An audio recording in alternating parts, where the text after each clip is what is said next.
Eu tenho falado isso porque a terceira via, eu sempre disse que ela não existe, ela não existiu. Nós vivemos uma polarização política que ela não é de hoje, ela vem desde a eleição, primeira eleição direta que a gente teve para presidente da República, depois do regime militar, que foi a eleição do Collor. Ali naquele momento você tinha a polarização do Collor contra a esquerda, que naquele momento era o Brizola, e depois o Lula tomou o lugar do Brizola nessa posição.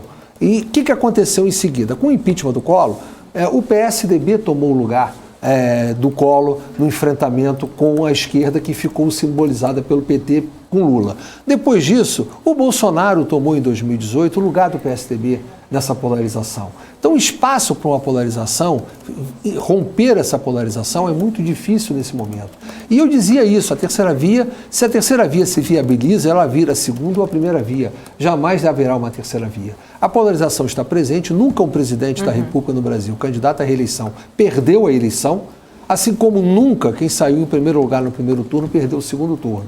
Então, são dois pontos que precisam ser colocados na mesa. E, efetivamente, o que está acontecendo a polarização está cada hora mais acentuada. Nesse momento, você tem uma colocação de pesquisa em que o Lula aparece em primeiro lugar, mas eu considero que pesquisa eu não brigo com pesquisa. Eu procuro ver as diferenças entre elas e procuro efetivamente ver aquilo que pode ser mudado pelas pesquisas. Até porque, se a gente voltar em 1994, o Lula, em maio, estava ganhando a eleição com facilidade, e 2 meses depois o Fernando Henrique Cardoso estava vencendo no primeiro turno.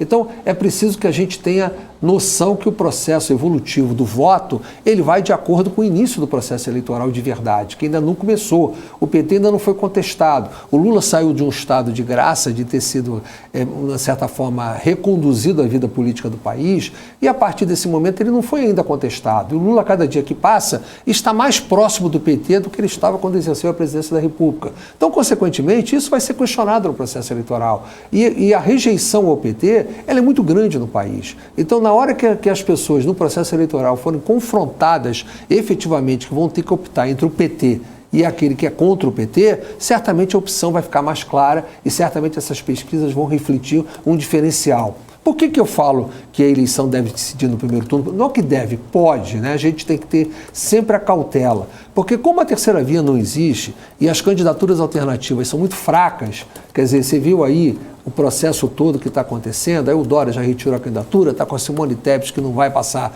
de 1%, 2%, você tem aí o Ciro que não decolou e não vai decolar, é uma candidatura contínua, já é a 4ª candidatura dele, ou seja, não sabe onde vai, é igual o cachorro quando está na mudança, não sabe se toma conta da casa ou vai atrás do caminhão, é assim o Ciro, ele não sabe se bate no Lula, se bate no Bolsonaro, ele não tem ele não encontrou ainda o caminho e não vai encontrar. Então você tem o Luciano Bivar que vai lançar a candidatura hoje, que também é insignificante. Mesmo que se o PSDB não lançar candidato de verdade, pode ser que lance o ex-governador do Rio Grande do Sul, Eduardo Leite, aí talvez possa provocar um segundo turno, mas sem chance de romper a polarização. Mas se não lançar, a tendência do eleitor próximo ao dia da eleição é ver, essa eleição vai ser decidida entre o Bolsonaro e o Lula mesmo, eu vou me decidir logo.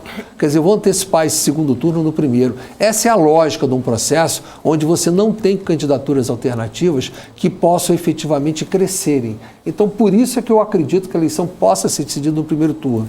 E eu acredito que o Bolsonaro estará em primeiro lugar no primeiro turno até o dia da eleição, por todos os fatores de análise de pesquisas que a gente faz. Eu não estou contra, não é questão de sentimento, é sentimento de quem anda na rua, sentimento de quem conversa, sentimento de quem debate. O anti-PT é muito forte. Eu acho que essa eleição vai ser decidida em São Paulo. Eu acho que o Lula vai ganhar facilmente no Nordeste, vai perder no Centro-Oeste, no Sul e provavelmente no Norte, tendendo ao empate ou à perda. A eleição vai ser decidida no Sudeste, onde o Rio de Janeiro, eles estão mais ou menos empatados, em Minas é um processo em construção, Espírito Santo não tem um tamanho para poder representar uma variação, a eleição vai ser decidida em São Paulo. E em São Paulo, mesmo quando o PT venceu as eleições, eles perderam. Quando a Dilma ganhou a reeleição, perdeu de 8 milhões de votos para o Aécio. Ô, deputado, você acredita que seja talvez essa estratégia dele ter trazido o Alckmin, então, para o lado dele? Não tenho a menor dúvida disso. Não tenho a menor dúvida disso. Quando ele colocou o Alckmin, ele colocou por 2 motivos. O primeiro motivo foi para tentar passar uma de pacificador que estava trazendo os adversários, mostrando que ele estava querendo ir acima do que o PT é. E o segundo ponto, ele sabe que a eleição vai ser decidida em São Paulo. E aí ele trouxe o Alckmin achando que isso podia influenciar. Só que trazer o Alckmin para esse processo não vai significar que aquele que votou em Alckmin no passado vai passar e votar em Lula. Esse é o grande problema, talvez seja o grande erro de avaliação. Porque o eleitor do Alckmin naquele momento não é um eleitor que vai votar no PT.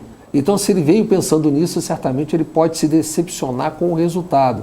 Porque não pela figura do Alckmin, que é até uma boa figura. O problema é que, efetivamente, o eleitor do Alckmin não é um eleitor petista, não vai se transformar no eleitor petista.